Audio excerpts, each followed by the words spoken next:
sorry, you have to stop talking about people. Oh fuck. I guess guess we already have a chatty couple of people today, but yeah.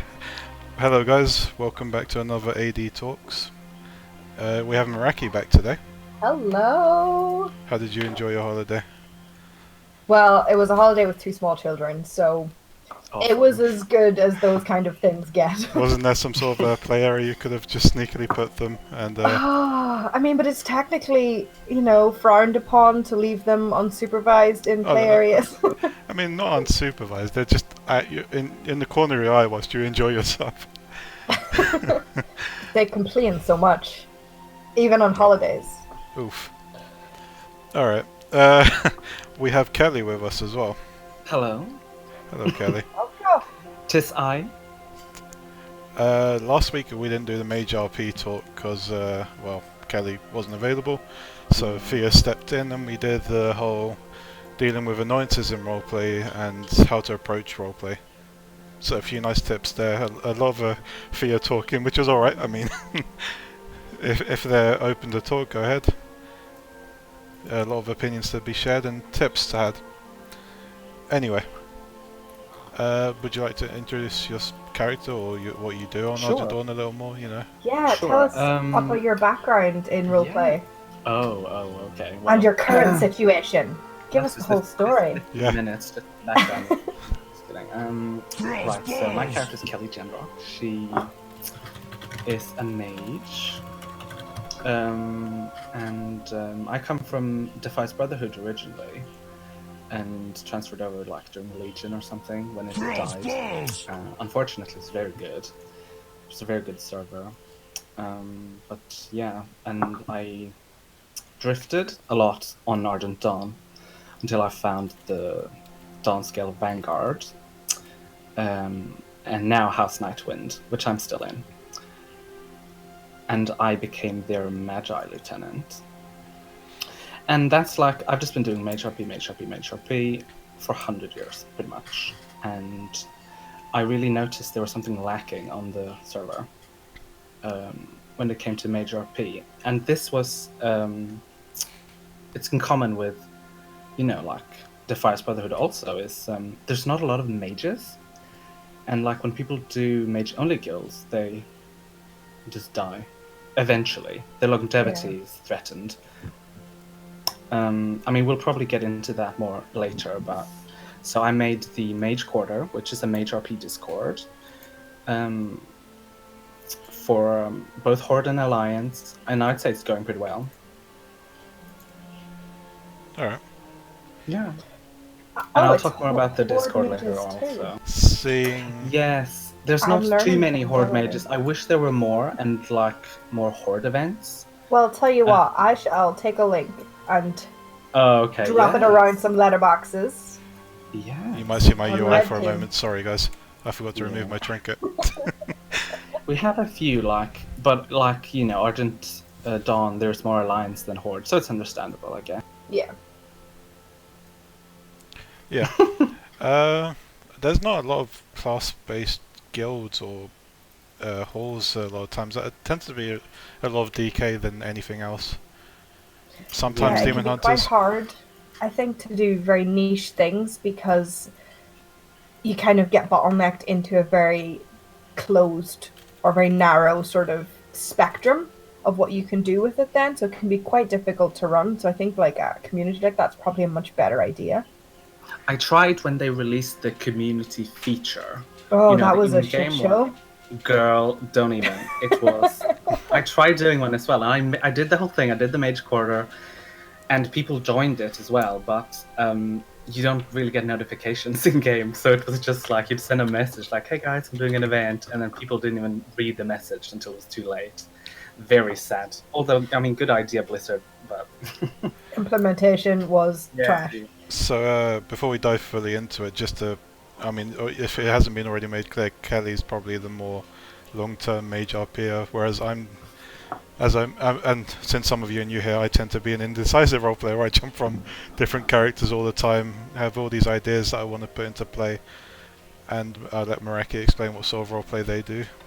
So you have we've got a whole spectrum here, from the mage guy to the I do a little bit of everything to the me who's I specifically do not role play very magical characters because I feel like I would mess it up horribly, and I do not feel like I would do it any kind of justice, and it terrifies me, so I completely leave it well alone. Yeah, that's Oh, a I'm sure. fair opinion to have. I'm quite interested in tonight's topic, honestly, because it's just so beyond me. So, from your guys' like perspective, what would you like describe Mage RP being like? I mean, I would say it's very varied. There's definitely many facets you could do, and no one Mage RPer does it the same way. You know, there's a lot of the class fantasy is just very broad. Personally, I enjoy a lot of the research or lecture RP, where a few people, you know, upload things, they write things and upload it to the Argent archives, for example, and it's like in-character documents or research that their character made, blah blah blah. I know for certain that's not something a lot of people enjoy doing, because it's not so much role-playing in-game, more just researching, and just like trying to be clever, really, with the things you write. And then the lectures, there's plenty of lectures. I host and attend very many myself, and there's plenty of lectures being announced in the Mage Quarter, mostly by Esmira, yeah. And a lot of people don't like doing that either. Lecture RP can be a bit tricky. If you just stand around, so trying to get something practical in there or discussion is. Do you know what? Necessary. I literally just have had images of the practical dueling wand thing that they did in Harry Potter, and I'm like, yes. Oh yes, let's do it. Yeah, I think I did that for the last. I don't know if it was the last one. I mean, there's no right way to do it. You could do wands, yeah, because there are wands in game, so you know why not.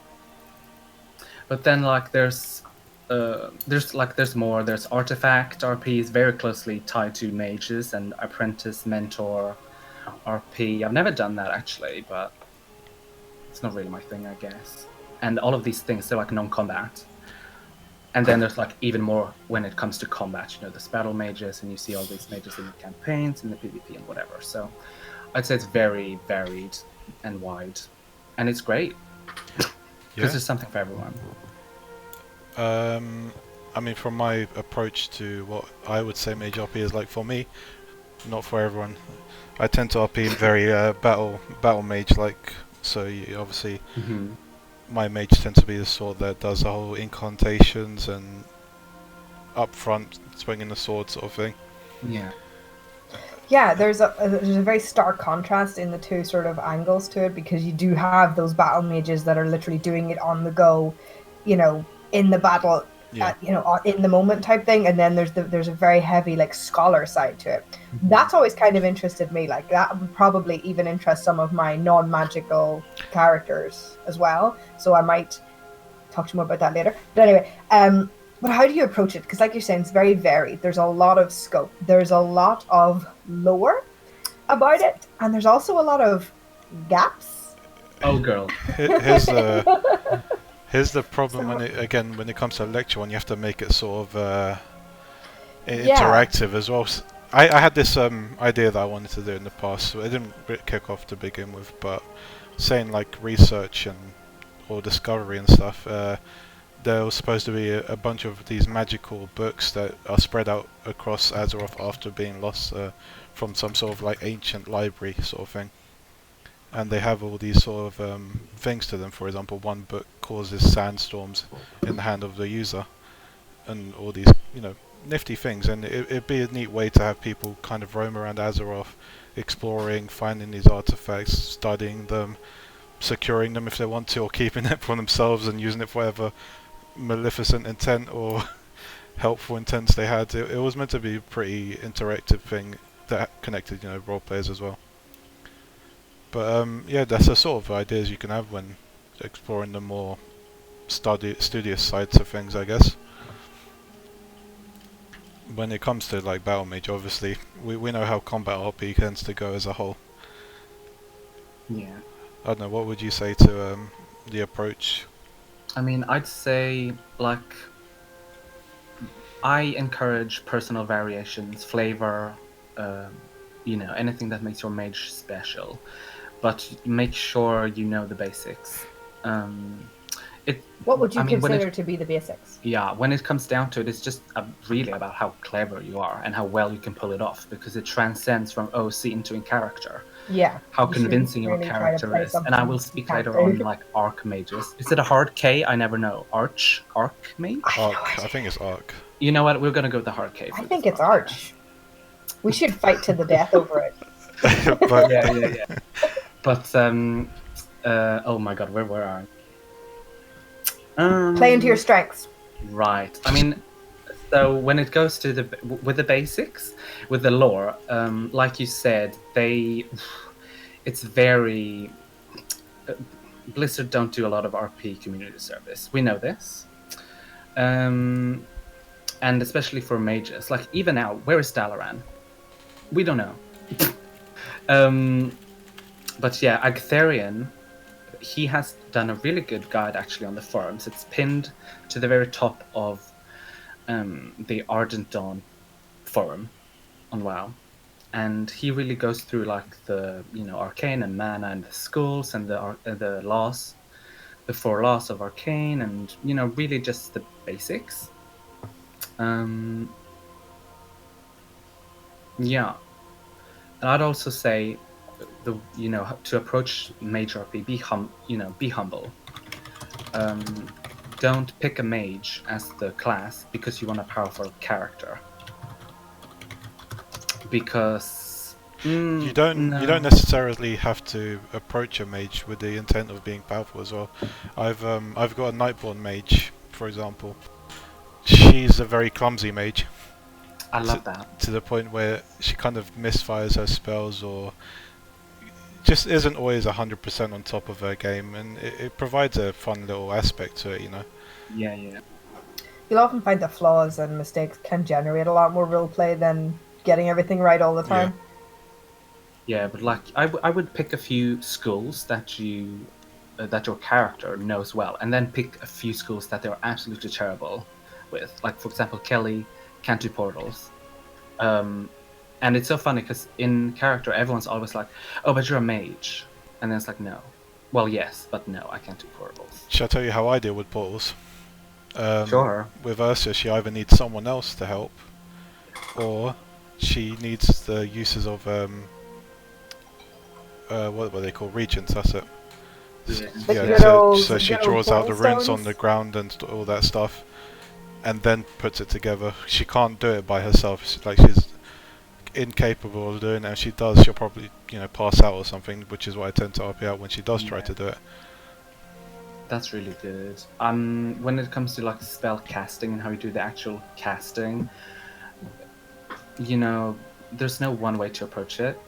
And I actually like when people reference. So like what you said earlier, Marco, with Harry Potter, you could do that if you want to. There's nothing that says you can't. Obviously, don't use the same verbal components they do. That would be bad. Like, we've seen in lore and in game, Khadgar uses a lot of verbal components in his spell casting. You could do a lot of hand motions. You have to draw the runes. There was a lot of that stuff as well, as I recall, in Azuna. Yes. There was a lot of spell casting practice, and there was a lot of rune drawing, and there was a lot of wand use and focus use and stuff like that. Yeah, so I would say there's like not one way. You can combine a few, use the ones you want, but really just if you want to flesh out your emotes, it's more than just /E Kelly Jandrock fires a frostbolt at X. You can do that, but it doesn't provide much flavor and I've also seen people do like hand motions. Hand motion's always great. It's they're really good, yeah. My Ursia's like a cryomancer, so when she's trying to conjure up this like giant, icicle glacier sort of thing, she kind of builds it up with the motion of her hand, and then kind of thrusts her hands forwards to launch it towards, whichever direction she wants it to go in. Would you say then that because there's so many examples of different means of spellcrafting and spell casting in the game, that it's perhaps akin to do you know how in real life everybody learns different ways? Some people learn visually, some people learn practically. You know, some people can memorize things, some people just need to do them over and over and over again. Would you think it's that kind of idea where everybody personally has a different means of a different thing that connects with how they do it? Yes. I think it could also depend on the race as well. Yeah, definitely. Maybe a Culture. cultural thing. Yeah. I mean, there'd be Do it the way you were raised for to do example, it. with like Blood Elves and Highborn, there could be like more finesse towards it. So maybe they'll try be stylish whilst they're casting or something like that. I can imagine with goblins being more, you know, just screw it, just go in there. Maybe with gnomes as well. Yeah, there's a lot of approaches you can take with the background of a different race as well. Yeah.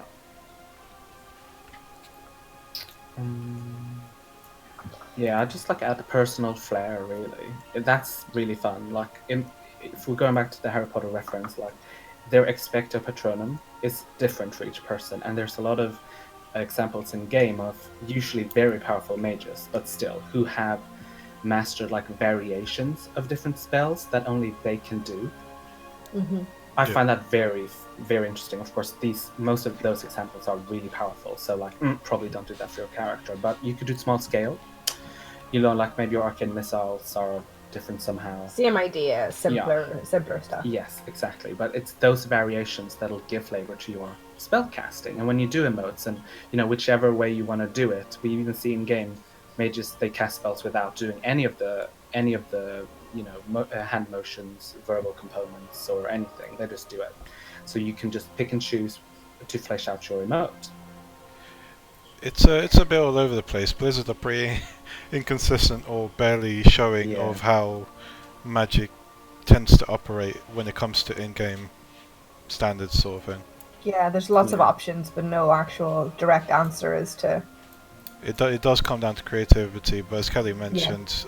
but that works in, I think, any aspect of roleplay beyond just mage roleplay, you know? If it adds that little bit of character, that little bit of, like, this is what makes that character different and unique, then go for it, because it'll make your character memorable to other people as well. Just don't try and make yourself too powerful. Yeah. I guess it's fine if you know how to kind of contain it around other roleplayers, because you know a lot of the times roleplayers don't like being taught. There's a certain amount to how much a roleplayer will take in terms of being looked down upon or thrown aside, because obviously it's kind of a give or take situation sort of thing. A lot of times a roleplayer will take something, but they also want to give something back. Yeah.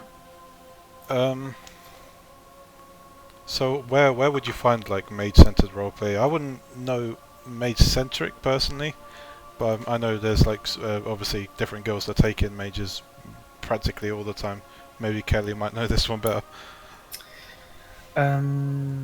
Right. When it comes to hubs, Dalaran's not really a hub anymore. And I mean, honestly, I don't know if it ever was. There's been guilds stationed in Dalaran, mage-themed guilds, but you know, like the Kirin Dal, probably like the Eye of Dalaran. I don't know if that's a Defies Brotherhood thing, but they were there. Dalaran Intelligence, but there are so few, and I don't think I mean, most of those guilds are dead anyway. So it's like, like you said, most guilds will take in mages because they need them. I mean, they're good. You know, pretty much everywhere. And I think a lot of guilds, when they build the structure of their guild, a lot of guilds do have like, they have a magic division, like we did in Downscale Vanguard. We had a magic division, which I was the officer of, and like an armed or a recon, which is a very standard structure for most guilds. Yeah. What would you say? Or military guilds, yeah. What would you say goes wrong with the ones that have sort of like propped up and, you know, died in the past? I think the biggest problem is just there's not enough mage RPers. You know, there's such a small pool of mage RPers, and everyone's not interested, first of all, in the concept of a mage only guild. They want to be in like the military and be like a battle mage, for example, not in the current or neutral, do a lot of scholar RP, for example. So Yeah. And it's like I said before, there's so many facets to Mage RP, where it's like, if you build a Mage guild around one or two of those, you'll lose all the other ones. Do you necessarily think that quantity is the thing though? Because you could have a guild of say like 5 or so, and still have a quality amount of roleplay to give among Yeah. yourselves and others, right? Oh, absolutely. But I think some of those guilds struggle to get even 5 active people. I think for me, when it, In the end, yeah. in guilds in general, I've always sort of given this advice onto others, where if you're making a new guild, consistency is required, and you won't have the numbers to begin with.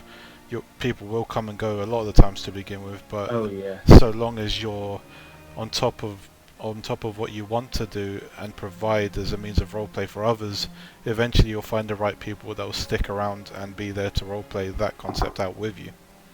Exactly. Although, I even... Sorry. Sorry, I was just about to say, although I don't think a lot of people have that required patience to run a guild.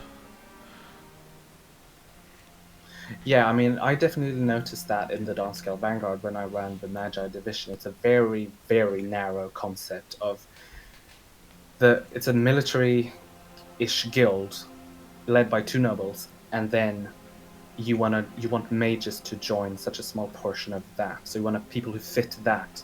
Follow nobles, militaristic, and mages. Very few. Well, no, I did a pretty good job, let's be honest. But it's very hard. And that's really one of the reasons why I made the Discord, which is where I would say you can find the mage-centered roleplay. I think there's like 150, 160, maybe, mage RPers in there. And sure, some are more active than others, but it's like impressive, I would say. And we do a lot of events. Either for just Alliance or for both factions in Dalaran. And we do all these other projects as well. If you go onto the forum page, to the Mage Quarter RP Discord page, there's a big list of the events we tend to have and some of the projects. We have a bookshop in Dalaran, which is an actual thing. It's really good. And then people would submit their in-character like writings to it. And because the server's so big, these projects really, they get a lot of people who are like, oh yeah, here's a few things I wrote. I wrote this document and this theorem and this book, and here you go. And then it's like, oop, and there you go. We also did like a Kirintor monthly issue. So for those who don't know, Kirintor monthly is like a monthly newspaper in Dalaran.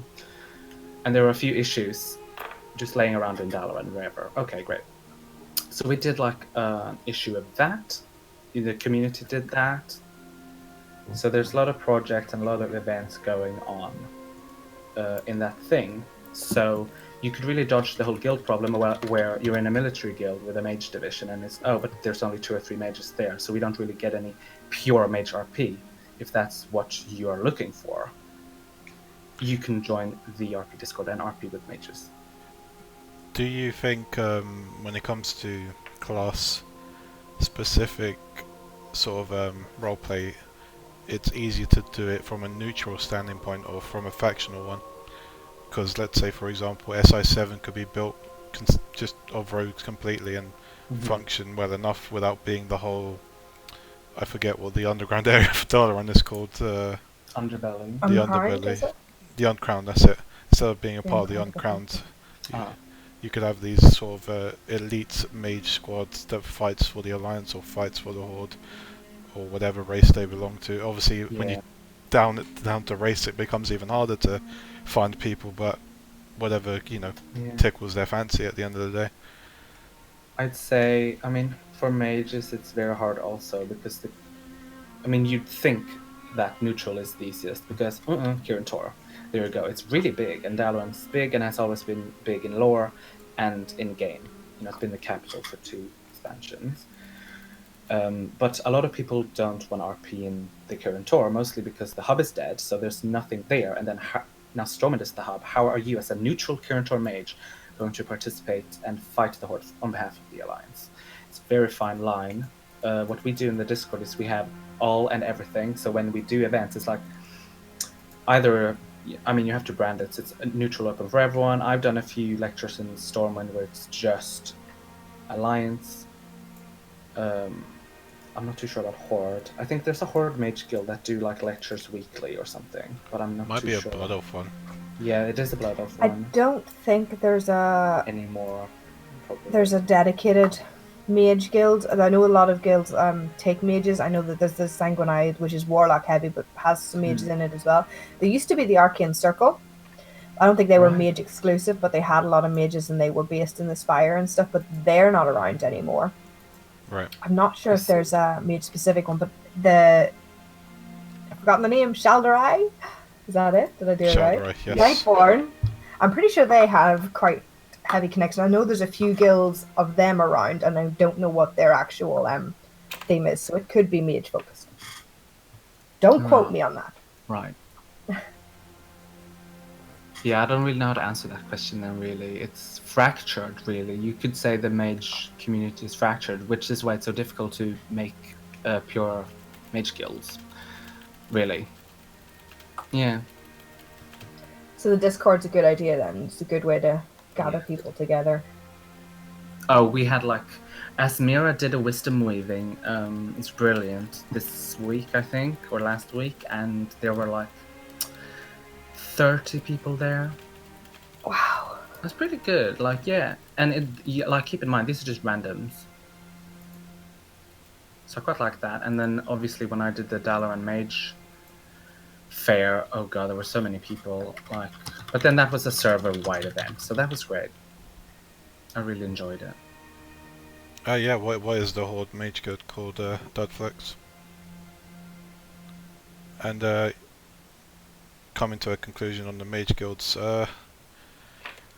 it's a bit of a mixed bag. Like with any guild, you require, as a guild master, a lot of patience. But at the same time, it's a difficult thing to get off the ground.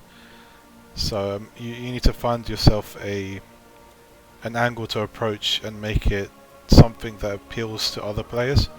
Because just sitting in a room and studying a lot of the times can, sorry to people who do enjoy the roleplay, can sort of bore people, you know. Yeah. And they kind of want the thrill of exploring ruins, whatever, or fighting the Legion, the Scourge, whatever the enemy is at the time. Maybe you want to go punch Sylvanas around the face, go for it. Whatever, really. It's a difficult thing to do with any class specified roleplay.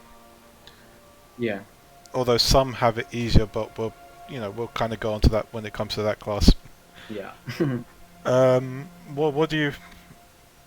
We were mentioned portals earlier, right? Right. Okay. Portals. Oh. What's your like perspective? Do you portal from your Obviously- bedroom to your kitchen? No. Obviously, Kelly can't do portals in character because I chose not to have her be very good with the transmutation. But and here also it's like Blizzard, they don't give us a lot.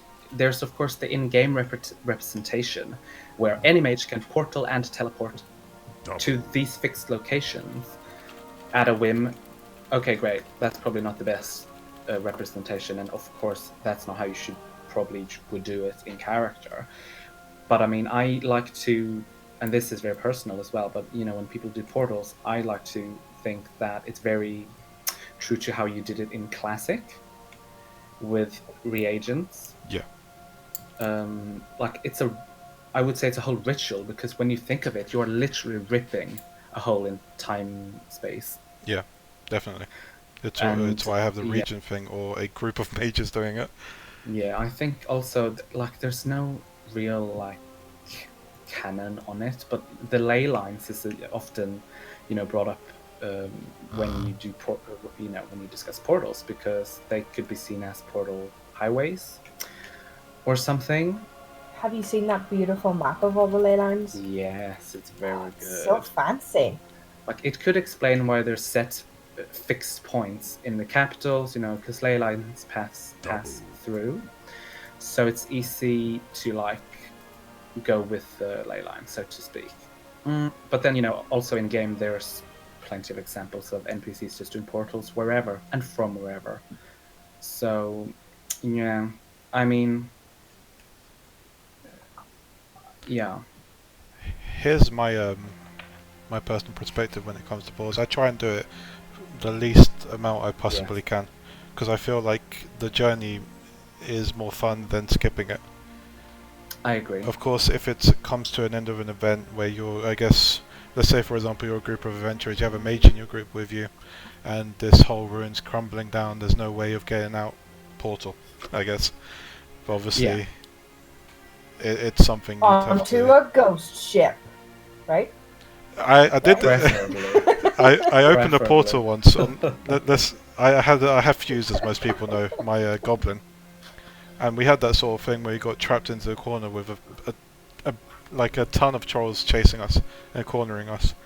And she opened the portal, and obviously it wasn't accurate, so they ended up in the middle of the ocean somewhere. Oh, I love that. And it was a pretty fun bit of event to have. We survived, obviously, because I still have my character. But yeah, it was. It's a pretty neat addition to have if you do open portals in that sort of spur of the moment sort of thing. You could just end up anywhere, really. Yeah. Yeah. I mean, it's just like the advice I'd give to anyone is be humble. Like, I mean, it's the same there. Just be humble. Like, your character doesn't have to be able to do portals just because you're a mage. And, we see this often where people just portal all over the place. Yeah. And here's another sort of reason I don't sort of get my mages to do it. You tear apart the fabric of reality and kind of slowly tear away at Azeroth itself. And imagine if all mages kept doing that now and again, eventually it would kind of mess with the layaways or ley lines, that's what they're called. And sort of, break it apart. Go ahead, sorry. I think that's where a lot of the discussions of these portal licenses come, and that's a discussed topic. I think there is one bit of flavor text from Dalaran also. There's a lot of books lying around in old Dalaran when you're chasing the higher learning achievements, and there's all these filler books, and they're brilliant. Like, there's so much flavor in there when it comes to like polymorph rules, portal. There's one called Thinking with Portals. Yeah, that's what I'm thinking of, where it's like subtly suggested. Well, not subtly, it's just suggested that Kirin mages would need to get some sort of letter combination license for portals. Like, personally, I'm not a big fan of the whole license thing. I think it's just a good kind of just like a representation for how you used to learn the spells before. You'd go to portal trainer, a specific portal trainer in that city who would, well, maybe not, actually, I can't remember. But, who would then teach you, rather, how to portal to that specific place. But, yeah, license, don't bother with the license. And also, a license would only be enforced within the Kirin Tor.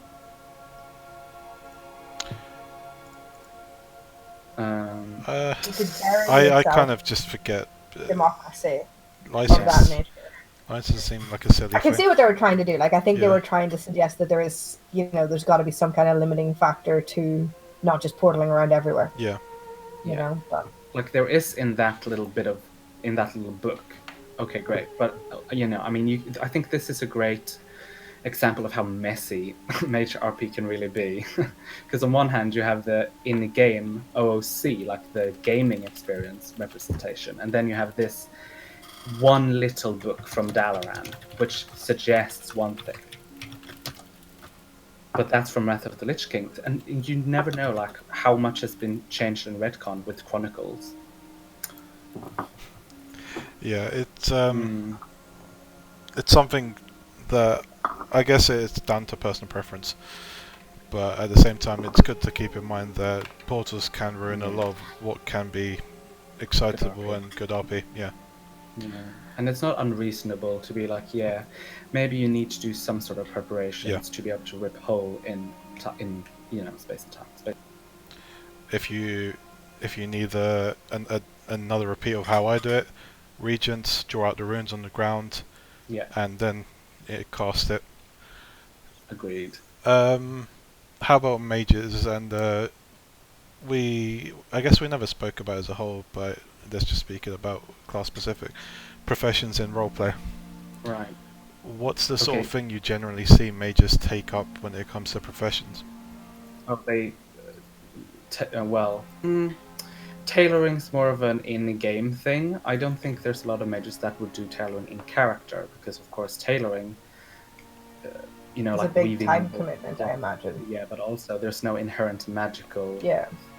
thing there. With alchemy, enchanting, well, enchanting is a skill technically in lore, not a profession, so I'm just going to skip that. But inscription and alchemy,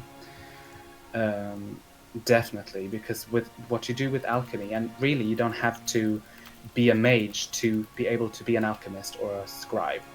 My So non-mage character is an alchemist. yeah, it's really good. So what you do is, there's inherent magical properties of the herbs that you then like extract or something. It's really good, but it's understandable why mages would, and Kelly is an alchemist as well, but it's understandable why they would gravitate towards professions like this, because hey, they're already mages and they already like study magic, so sure, why not? But it's not mage exclusive, these professions. It's not. It's just something that kind Yeah. of goes hand in hand a lot of times. Yeah. Which is why I want to add another sort of like proposition or question. Let's say you're an orc mage, and obviously you don't have to be an orc, but this is something that comes to mind when you come with a profession like blacksmithing. You could integrate that with your magic Absolutely. roleplay, like I love that. imbuing it with magical essences or something like that. It would be enchanting in a way, I guess, but it'd also Yeah. be the sort of craftsmanship of this sort of armor. Like when you're smelting the ores, you could enchant the ores prior to that, and then Yeah. craft it into this battle mage attire or just a warrior's attire to be more effective against whatever it is they're fighting, like mages, warlocks, demons, whatever really. Yeah, and that's even like shown in professions, like with alchemy and maybe enchanting, I'm not too sure, on like the earlier expansions, but you would, as a blacksmith, you would want these special like bars, so you give them to like either an alchemist or something, and they would like do some magic shit to it, like in the profession itself, and then you could make like the high-end raid armor or something. So it's very much there. It's really good, and I always think that if you play a mage, have something else to your character, and this isn't mage specific, really. It's just whatever you play, and just how you make a character, from like almost a literature point of view. Don't have them have one thing as their personality. Yeah. Their job can't be their whole life. Obviously, Exactly. that goes with anything really. When you're creating a character, you kind of want to. Obviously, you pick a class for a reason. I mean, sometimes you don't, because obviously, you get people who like to choose a specific class because they have this hair color or whatever that you want to use, which is fine, fair enough. I mean, whatever. But yeah, when you're picking the character, you're picking the character, not the class a lot of times. So you kind of want to firstly think about how they sort of react to things and how, in this case, since we're talking about magic, how magic interacts with them and how they interact with it in turn. Yeah. I guess we sort of talked about the level of ability and power within roleplay, so Yeah. we'll kind of shift on with this sort of integrates with dealing with power as it is. When it comes to incantations and spell casting and all this sort of things, the for example, as a warrior swings his weapon, he gets more tired with each swing. Do you sort of roleplay your mage getting drained and sort of out of breath as well when it comes to casting, especially combat spells? How do you RP that out? Is there any like physical or mental blowback from? I'd say it's very similar to like what we said before about there's no one way to go about the active spell casting. Of course, there's going to be drawbacks because you do have a pool of mana, and when that pool runs out, you're either one, not going to be able to cast your spell, or two, try, and Yeah, that's not going to end well. I reckon.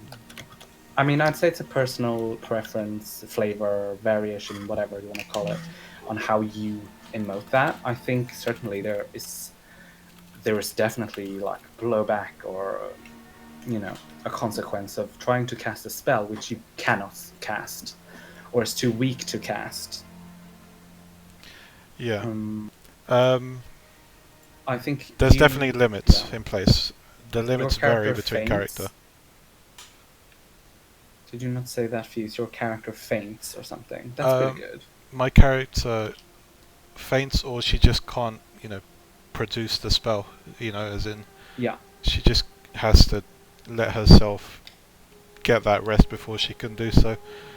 And obviously, that's a lot of times where she kind of just averts her weapon fully, like the sword. Yeah. But it's a sort of it has a limit to how much your character can do, and obviously with more training, as with fighting as well physically, the more you can last longer. So it's definitely a thing that impacts individual characters differently. So would that then be how you handle mana pool in character, in a narrative sense? With me personally, yeah. Yeah. There's. You could. Sorry. I was about to repeat what I just said. It's just a limitation of mana. You could even go further, like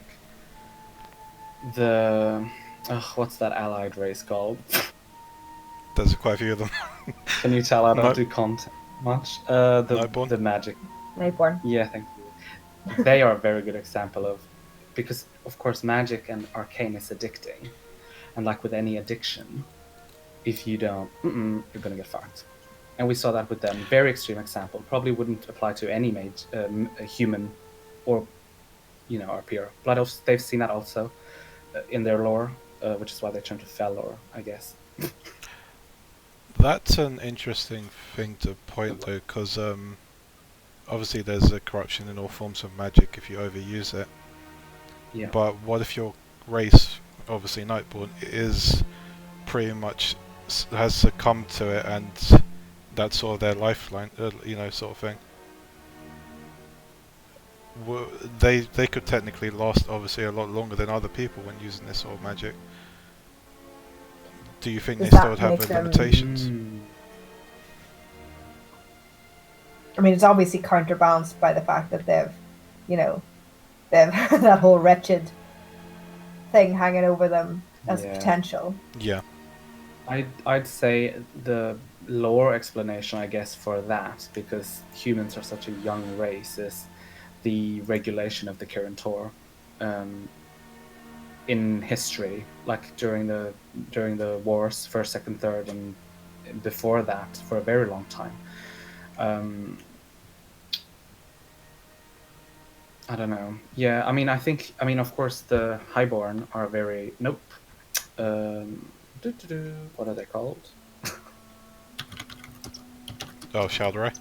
Yes, they are a very extreme example, of course, but you could add something, a little bit of that to your Mage RP. Maraki gave a good suggestion there with the whole turning into a wretch sort of thing. You kind of drain yourself of mana and kind of starve yourself of it. Right. So you don't want to turn into this, I guess, mindless creature. Sorry, what were you going to say? Blood Elves in particular being a race that just is inherently magical regardless of class. I don't know if that is relevant to Mage RP or but like my character, I avoid playing a mage because honestly the idea of everyone taking it different ways and someone coming, deciding that I was doing it wrong terrifies me to no end. But I play Blood Elves, so there obviously is some element of magic to all of them. So like I keep it to quite minor stuff, like like lighting little fires and the ability to do little like domestic, almost like chore type magic things and wards.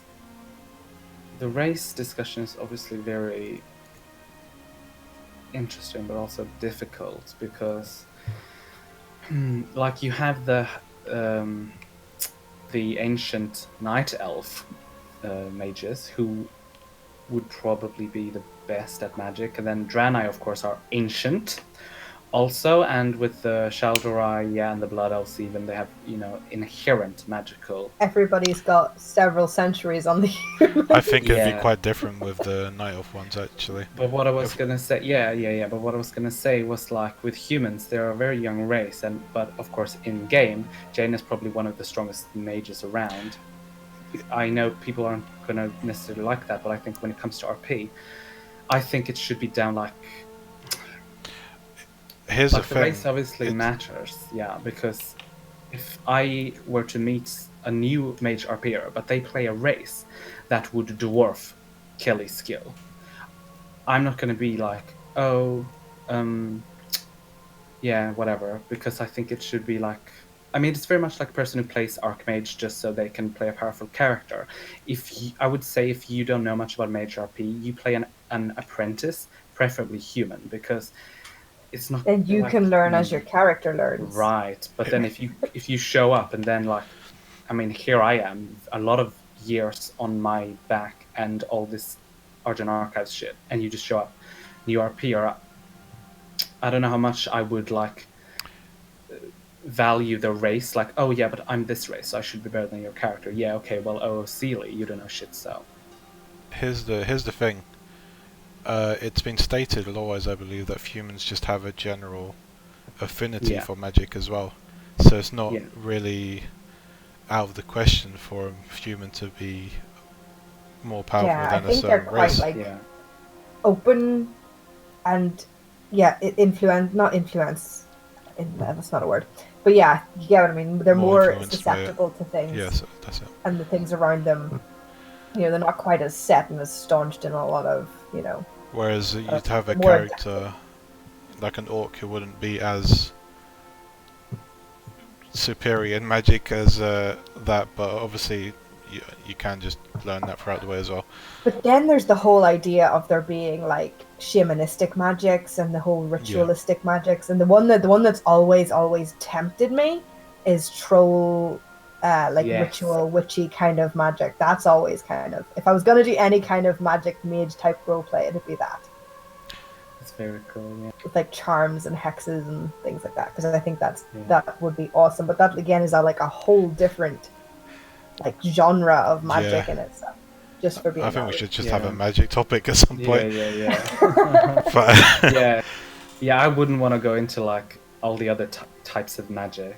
It definitely varies, and it's definitely something that you should explore. There's a lot of guides out there, let me add, when it comes to races and the specific classes. Different flavors. Yeah, there's different approaches. There's different mannerisms. There's for example, people, when it comes to goblin and gnomes, they have this whole techno mages, which they use technology with their magic. That's what they call it, techno mage. Yeah, they use technology with their magic, and it can make for a really neat stylistic roleplay. I know some people don't like it as well because it kind of invades their idea of the fantasy and WoW, but let's face it, people, there is a lot of technology in WoW. There. Swords and guns, and we just have to accept it. And let me add, mechanical limbs have just been made canon as well now. Cyborgs for everyone. But there's a whole different approach with the shamanistic one. You could, because with frost mages you summon an elemental, right? With orcs you could be more, talented in that area maybe, because they tend to be more shamanistic sort of magic. Yeah. There's definitely a different stylistic approach to this for Highborn, for Shaldorai, and Blood Elves even. They could be more keen to using arcane, like pure arcane. Yeah, there's definitely a lot of different ways you can diverse yourself into. Obviously, you're not locked to that one as well. Let me just add, you can sort of jump between things and explore different aspects and angles your character might dive into, but it's always a safety net to fall into, basically. I think, unless anyone else has anything to add on top of that topic, we're probably done. If you had one or two things to say to anyone new to Mage RP or Magical RP, what would it be? Okay. I would suggest looking for a apprenticeship mentor RP collab. That's I would pretty good for a also, bunch of reasons. yeah, but make sure you think that it's an experienced Mage RPer and not a subpar one. I would also look up some guides on the forums. You can Google. There's plenty of Mage guides and look up all the lore, and not just like yeah, you can look up the schools. That's cute. That's basic. But there's some really good links also, like in the database of Wowhead, you can like see all the readable objects in Dalaran, for example. There you can access all of the, like on Wowhead, all of the little flavor books that would just add the extra little flavor to your character. I would also probably scour Argent archives for There's the more seasoned Mage RPers who have written, because that's just the little extra beyond the basics of knowing the schools and knowing the blah blah blah. And of course, finally, join the Mage Discord. there's also Which I think has been linked twice now in the chat, so there's no excuse. Yeah, Can you join the Mage Discord if you're not a mage, you're just curious? No, I'd need to see a license. Okay. You can. Okay, you have to have a license. Yeah, what we did is there's a little, when you join with the link, you can only see the welcome channel, because you will need to link either Argent Archives profile or your what's it called, the armory, just so we can see that you're not there to do something else, because we've had some history before. No, that's fair. Cracked whip. So there's a rule, you need to be a mage character, but we can do some exceptions. For example, we have the GM of the Eredun Lullaby in there, and she is, of course, the Eredun Lullaby are, of course, a warlock guild, but they do a lot of mage and arcane themed lectures in Ironforge every now and then, which is why I let them in, because then they are making mage content, not just magic content, but mage content. So we can work around that. I've had visitors before who don't have a mage character, but maybe is interested or looking to find a guild, and they are going to make a character but don't have one yet, and I can make exceptions. Yeah, of course. But yeah, usually you need to be a mage. So if someone wanted to speak to you about that, or the Discord, or anything else, where would they find you in game? On Kelly, she's my main. Kelly? No, she has a funny thing over the E. accent. For shame. It's the like the upside down V. The upside down V. I don't know what it's called, but of course, on Alliance, you can /who House Nightwind. You can also find me on the forums, on Argent Archives, and on Discord. You can find Kelly on the AD Creators as well. Yes. I'm all over. Should also link. Yep. On top of just adding, if you're looking for helpful places for tips and advice, there is the forums as well. There's quite a few guides that have been transferred over and sort of archived onto the new forums, and you can search it up, and there's a few nifty guides that people could find. I think Romasha has made another thread that Fine used to run, if anyone remembers Fine the Goblin. I do remember Fine. Yeah, he used to have this whole thread that listed links towards helpful guides, and he was a good forum celebrity, and that's a rare thing. He was. Unfortunately, life happened. He was a useful engine. Yeah. Bring back Fine. We could make a campaign to bring back Fine. Saving Private Fine. But yeah. Mark, if anyone wants to get in touch with you two about featuring on the podcast, how would they go about it? Shout in the chat, hit us up on Discord, jump into AD Creators, or find the thread on the forums. Anytime. You can harass me as many times as you want, but here's the thread. AD Creators, I believe, has been linked by Maraki. You can join us there. I'm on the ball today. I'm earning my keep. Maraki just links everything. Any other links? There's obviously Twitter you can follow me on, but I just post random stuff there, not entirely AD related all the time.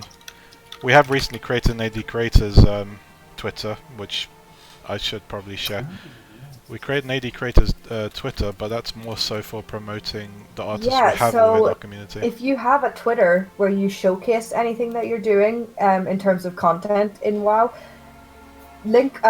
follow the idea creators there, and we'll be able to retweet. I can't word. It's an hour in and I'm done. We'll be able to retweet and get you some extra publicity on there. We will never post it ourselves. We will always retweet unless obviously asked by the artist to do so. It's always retweeted from your own page. So you won't find us nabbing any potential people who come and see your work. Thank you very much for joining us, Kelly. It has been a pleasure. Yeah, thanks for joining us. Although I forgot to mention YouTube. Oh, jeez. You didn't let me finish. You just said thank you, went straight in for it. Alright, I'm the bad guy then. Yeah. Right. She was like, shut up, you, so I want to speak to Kelly. Go ahead. You can have this Meraki talk, so I'll go away now. That's how it's going to be. Yeah, if you want to go to YouTube, we have other past videos there to check out, obviously. Otherwise, any other links just tend to be support to send my way if you wish. Obviously, that's up to you. Nothing there. That's it otherwise. Now you can say goodbye, Meraki. Goodbye, everyone. I love you and I missed you. I'll see you next week. Oh yeah, next week we'll have Kelly on again with... Who was it? Oh, are you back next week? Yeah, you're not getting rid of me, sweetheart. Yeah, awesome. Kelly will be talking about their guild. And then next week I'll be like... Yeah, you said that and then I immediately forgot. Yeah. We don't know what topic we're coming at the start of the next This is why week, we write but, notes. Yeah. We're just going to talk shit straight. Alright, cheers guys. See you next week. See ya. Bye.